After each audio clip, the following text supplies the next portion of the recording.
Bismillah ar-Rahman ar-Rahim. Namaduhu wa nasalli ala Rasul al-Kareem. Viewers, assalamu alaikum wa rahmatullahi wa barakatuh. The verses that follow relate to the Qibla. Verse 144 of Surah al-Baqara says, "Indeed we have seen the turning of your face towards the heavens. So we shall surely turn you to the Qibla, prayer direction that will please you. So turn your face towards the sacred mosque, and wherever you are, turn your faces towards it. Those who have been given the book know well that this is the truth from their Lord, and Allah is not aware of what they do." It said that Rasulullah was wishing the Qibla to be in the direction of the Kaaba, the Makkah, and Allah subhanahu wa ta'ala changed the Qibla from Jerusalem to the Kaaba, the first house of worship of Allah subhanahu wa ta'ala, towards the sacred mosque. So Muslims are directed to turn their faces towards the Qibla wherever they are living, whichever part of the world they are. They have to turn to the Qibla for their prayers. So these verses relate to the importance of the Qibla, of the direction of prayer, and signifies the one ummat, that no matter which part of the world they live, they are following the same place. Their prayer is directed towards Allah subhanahu wa ta'ala.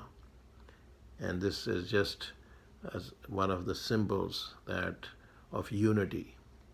Just like in prayer, when the Imam says Allahu Akbar, that is a direction to the congregation to do certain acts, go in ruku, go in sajda, etc. So similarly in prayer, there is unity. Everybody is following the leader, the Imam. And the same spirit applies to rest of the actions. And this is one ummat. This is an ummat under the direction of Allah subhanahu wa ta'ala, as shown by Rasulullah sallallahu alaihi wasallam. This is a very important part of the deen, that the deen of Allah subhanahu wa ta'ala has already been prescribed, has already been laid down. All that people have to do is to follow the direction not just of the Kaaba in prayer, but also in everything else. So this is a very important lesson for the Ummah, that no matter where they live, which part of the world they live, if they are true Muslims, they have to do what Allah subhanahu wa ta'ala has told them to do, and what Rasulullah sallallahu alaihi wasallam has told them to do. In verse 145, it says, and even if you bring to those who have been given the book every evidential sign, they will not follow your Qibla, and you are not a follower of their Qibla, nor are they followers of one another's Qibla. And if you were to follow their desires after the knowledge that has come to you, then you would surely be among the unjust. So once again, this is a reminder that the people of the book, that the Jews and the Christians, they will not follow your Qibla. They will not follow your direction. And this is not just in the terms, once again, in direction to the Kaaba. This is in all matters. So the instruction that Allah subhanahu wa ta'ala has given in the Quran and in the Hadith, these are all very important for the Muslims. If they don't follow those, then the help of Allah will be lifted. In other words, Allah subhanahu wa ta'ala is saying that if you follow their ways, then you will be misguided. You will go off the track. So these are reminders. It's not just the direction of the Kaaba, it's in all matters relating to Islam. So Islam is the way that has been prescribed by Allah. Secularism is a way that's been prescribed by human beings. Secularism has been developed as a result of human beings' experiments with different systems. And after experiments, they've come up with a system which they think is the best system for mankind.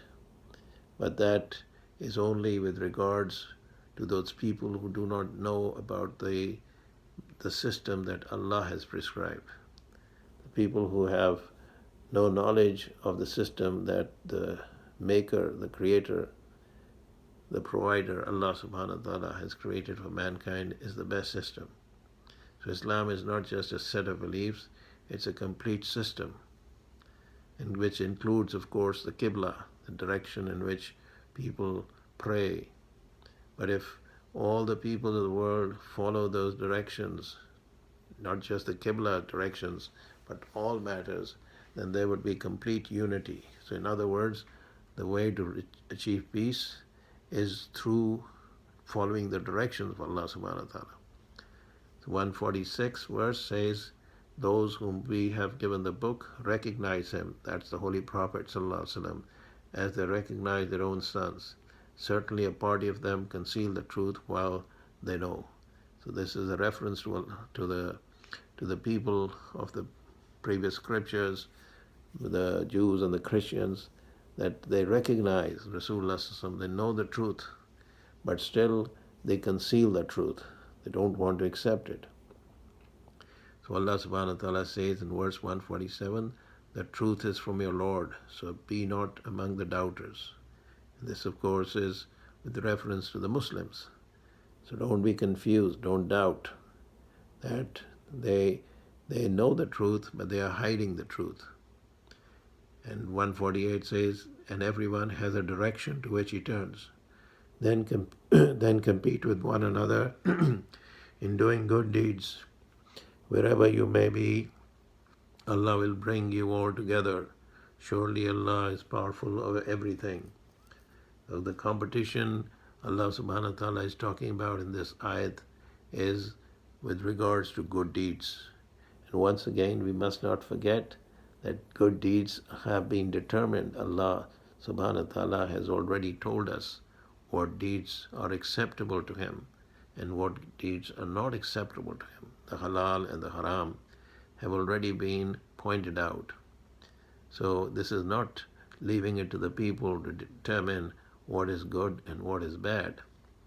So people who are committing great crimes and doing great harm to humanity might be thinking they're doing good deeds. All the wars that have been fought by nations have been fought because they thought they were doing good deeds. They were trying to establish peace. They were trying to establish justice. And that's how the devil, the shaitan, deceives people, that what you're doing is a good deed. So unless a person is properly guided, they will fall into the trap of the shaitan. This is one of the deceptions of the shaitan. He makes people's evil doing seem good to them. He makes their good deeds seem bad to them. The good deeds that are acceptable to Allah, He makes that seem as if these are not good deeds. And the ones that are bad deeds, He makes them see as if they are good deeds. So Allah subhanahu wa ta'ala has given this direction in this ayat to compete with each other in good deeds, because in the final analysis, this is going to matter. In verse 149, it says, and from wherever you set out, turn your face towards the sacred mosque. This is the truth from your Lord, and Allah is not unaware of what you do. So this is, of course, a reference to the direction of the prayer, but at the same time, keep in mind, we should not forget that prayer is just to prepare us for other deeds that we have to do in the rest of the time. The prayer is just 5 times a day, but the rest of the time, a Muslim is also supposed to follow the directions of Allah subhanahu wa ta'ala. The Muslim is supposed to do things that are pleasing to Allah. And what's pleasing to Allah will make people pleased with this person. Because Allah has given deeds to a person which will create peace, harmony, justice. Allah knows has all the knowledge of the past, present, and future. And whatever He says, it's best for mankind. Verse 150 it says, and from wherever you set out, turn your face towards the sacred mosque. And wherever you may be, turn your faces towards it, so that people may have no argument against you except those of them that are unjust. So fear them not, but fear me, so that I may complete my blessings upon you, and that you may be guided aright. The lesson in this verse is to fear Allah subhanahu wa ta'ala. See, people generally fear the law. People fear those people who are in position of power, position of strength, and they think they can harm them or benefit them. So Allah subhanahu wa ta'ala reminds in the Quran many times, fear me, because He has the real power. He tests people in different situations. And sometimes people in power and position, they do things that are, and not sometimes, many times, they do things that are displeasing to Allah. And people fall in that trap that start doing things that displease Allah subhanahu wa ta'ala for the fear that if they don't follow these people, they will be harmed. So Allah keeps reminding that no harm can come to you unless Allah allows it. And no benefit can come to you unless Allah allows it. So this is a reminder to all the believers. Fear Allah, but do not fear others, so that Allah will complete His blessings upon you. And this is the history of the prophets. They were facing very cruel, tyrannical people like Pharaoh. But they were not afraid of them. They were afraid of Allah. They were doing what the prophets, they were doing what Allah was telling them to do. So Allah has given examples in the Quran that when Musa al-Islam went to Pharaoh, he was afraid, but Allah told him, do not be afraid, I'm with you. So this is a lesson to all humanity, that the power of Allah is greater than all the powers, and Allah showed that. So even a powerful king like Pharaoh was destroyed by the power of Allah subhanahu wa ta'ala. In verse 151, it says, so we have sent in your midst a messenger from among your own selves, who recites to you our revelations and purifies you and teaches you the book and the wisdom and teaches you that which you did not know. This is a reference to Rasulullah sallallahu alaihi wasallam and the Quran. That this is a book of guidance. This book is recited, and this book purifies people. It teaches people wisdom. It teaches them things that they did not know. See, we have to remember that Allah's knowledge is complete. Knowledge of human beings is very small. And when we ignore the knowledge of Allah and turn to human beings for guidance, then we suffer loss. And we have our own, then we get into more problems. In verse 152 it says, so remember me. Allah is reminding us, remember me, I will remember you. And be thankful to me, and be not ungrateful to me. These are very important reminders that generally people, most times they don't remember Allah. And remember Allah means what? Remember Allah means that whatever action a person is doing, he's conscious of Allah, presence of Allah. He doesn't speak lies because he's aware, Allah is aware of what he's saying. He doesn't deceive people because he knows that Allah is watching him. Everything is being recorded. That is remembrance. Remembrance can be in different ways. One is to do the tasbih. So, Subhanallah, Alhamdulillah, Allahu Akbar. That's one type of remembrance. And Salat is also remembrance. Reciting the Quran is also remembrance. These are all different ways of remembering Allah subhanahu wa ta'ala. But when you're doing business and a customer comes to you and you can easily deceive him and charge him more than what you should be charging, but you don't do that, that is also remembrance of Allah subhanahu wa ta'ala. because you're conscious of Allah, that Allah is watching you. If you're a judge and somebody offers you a bribe to decide the case in their favor, and you do not do that because you are aware that Allah is watching you, that is remembrance of Allah subhanahu wa ta'ala. If you are the head of the state, you're the president or the prime minister or whatever, and you can do a lot of things that are wrong, but you are aware that Allah is watching, and Allah subhanahu wa ta'ala will question you on the day of judgment. That is remembrance of Allah. So remembrance of Allah does not mean just 5 times salat or doing the tasbihat. This is much more than that. Is to be aware of the presence of Allah subhanahu wa ta'ala. One is reminded of the story about Umar radiallahu anhu when he was Amir al-Mu'mineen. He used to go around going to see the condition of the people. And in one of his trips, one of his times when he was going to see the condition of the people, he heard this conversation, because people used to live in tents and they could be heard. So this mother was telling her child, her daughter, that put some milk, put some water in the milk to make it more so they can get more money out of it. And the daughter is telling her mother that this is against the order of Umar. And Umar radiallahu anhu is listening. She is telling her mother this is against the order of Amir al-Mu'mineen. So she is telling her daughter that, how does Umar know what you're doing? And her response was so beautiful. She said, he doesn't know, but Allah knows what we are doing. That is remembrance of Allah. See, the remembrance of Allah is much more than just the worship that people do. In verse 153 it says, O you who believe, seek help in patience and prayer. Surely Allah is with the patient. And this is another very important principle of Islam, because people become disheartened. They pray, and if their wishes are not, or their prayers are not answered, they stop, they give up.